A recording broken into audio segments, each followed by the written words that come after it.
Hey everybody, here it's Miss Dietrich. We're taking a look at question number 7. It says the dimensions of a triangle are multiplied by 1/4. The area of the smaller triangle can be found by multiplying the area of the original triangle by what number? So I think a good tool for you to look at is one that's one of my personal favorites. It's this tool right here. It's called Investigating Connections Between Measurements and Scale Factors of Similar Figures. And what this allows you to do, if you click on the since we're talking about triangles, you should click on the triangle.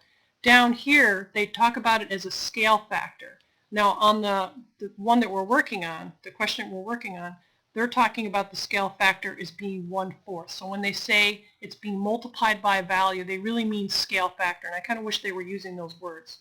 So if we go back to what we were looking at here, and we look at these hypothetical triangles. So since they're talking about 1/4, that's the same thing as 25/100ths. So I'm just going to move that little tab over to 25/100 so you can see it. And what would be good is to have a base and a height that would be compatible with 4. Why 4? Because 25/100ths as a fraction is equal to 1/4.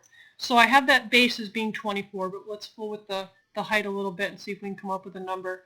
So I'm going to see if I can get that. See, it's a little hard to get that to 40 exactly because the tool doesn't let me, but I think that's good enough. Now, if we ask ourselves, what would the area of this triangle be? We could go through the process of doing area equals half of the base times height and get some value. And we could do the same thing with our smaller triangle because the dimensions are 1/4. See how 6, the base on that? 6 is 1/4 of 24. This number is supposed to be 1/4 of this number. That's what the scale factor is.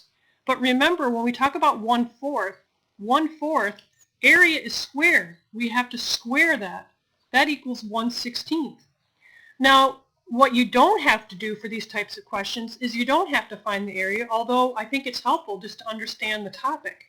In our hypothetical example here, where we have a base of 24 and a height of 80, if we were to take 1/4 of 24, we get 6. If we take 1/4 of 80, we get 20. If we were to find the area of this larger one, that would be equal to 480. And if we were to find the area of the smaller one, we would get 60. So what they're really asking here is they want to know what's this factor right here. What do we have to do to this number to get this number? And it has to be a number that we're multiplying by. Now here's what you need to know. If we square 1/4, that's equal to 1/16. Multiplying by 1/16 is the same thing as dividing by 16.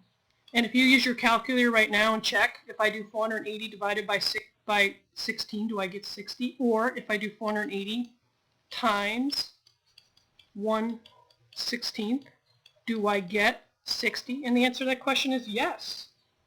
So really, you don't even have to go through the trouble of inventing hypothetical triangles. All you need to focus on is this value right here. If you just simply square that, like we did here, you get this. So that's the number that you're thinking of when we're talking about what's the factor that we have to multiply with this number to get this number. And it would work for any triangle.